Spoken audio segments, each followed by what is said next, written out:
Hi guys, so I've been on a week's holiday to Malta, so as much as I was excited to get away from being at screen all day, I was also a bit bummed out to leave it because things change so quickly on the stock market. So although I did try to keep track of the biggest gainers while I was away, I was a bit out the loop when I came back. So the Friday after I came back from holiday, I experienced for the first time sector momentum, so where all the oil stocks were running. And I got a bit sucked in, to be honest, and I overtraded, and I've not seen sector momentum before, so I think I got a bit carried away with it. And off the back of that, because I was so focused on that side of things, I missed a prime first green day bounce setup. So I'm going to analyse the first green day bounce that I missed because it's a really clear one to see, and I'm a bit gutted that I missed it, to be honest. So let's go to the chart.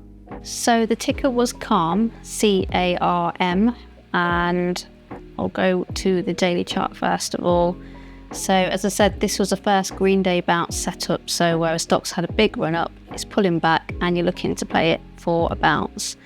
So this was its day one here, which is the 10th of June 25, and it went from around 23 cents up to around 127. So it had gone to highs of up over 430%, so that's a big day one. And it's held its gains nicely as well.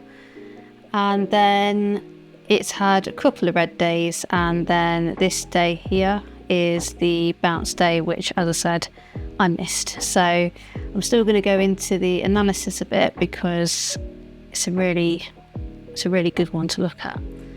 So I'll go on to the intraday chart first of all.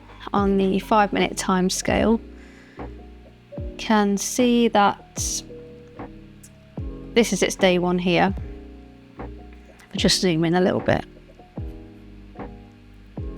So pre-market on its day one, you can see here that it had some resistance at the 50-cent level, which is always a key area. So resistance at 50 cents, and then it manages to break out of there, and then it goes on to have its big day one. Then it retraces, and then day two after hours, can see that it's finding some support around that 50-cent area again, and pre-market the next day it's still holding that 50-cent range. So I kind of had my eye on it on this day here, and I saw this candle here where it broke that risk, and for some reason I just wrote it off and didn't look at it again. But I think because there was all this sector momentum going on, I got so swept away with that, I forgot to come back and look up what this did afterwards. So we can see that it broke the 50 cent, but it quickly reclaimed that risk level. So it broke it, reclaimed it, and if we go on to the after hours, it's very much holding that risk level again. And then pre-market, so this is the day of the bounce, it's still holding that range. So if I just zoom out, just another overview, so 50-cent range is resistance, breaks out of there, comes back down, acts as support, breaks it, reclaims it, is then acting as support again. So this would have been such a good area to take an entry pre-market, and could have entered anywhere around this area and then risking off around about 0.4920, like the low of these two candles here, I would say.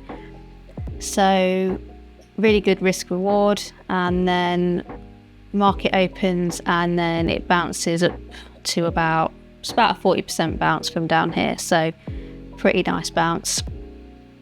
And if we go to the daily chart as well, I wouldn't put too much emphasis on this, but if we can see on the daily chart, this range here kind of having some resistance at 50 cents as well, so a bit of a key area here. Again, wouldn't put too much emphasis on that area, but it's just like another little thing that you can add to your thesis. So yeah, didn't catch this one, bit frustrating, but hopefully I'll get the next one. And the other reason, just to point out why this is of interest for a bounce, is because of the strength of its day one. So to have highs of over 430% and to hold its gains, that's a pretty strong day one. If something has a day one where it's only highs of like 100%, something like that, it's not really of interest. So not to say they can't bounce, it's just that's where I'm looking at with the strongest possibility of a bounce. So yeah. So I felt really unproductive this week because I've been away for a week, I've come back, I've stared at a screen for hours, I've overtraded, and I've had a red week. So I'm still about $70 up overall on my $300 small trading account. But it's just frustrating and just got to see where next week takes me. So thanks for watching as always, and catch you soon.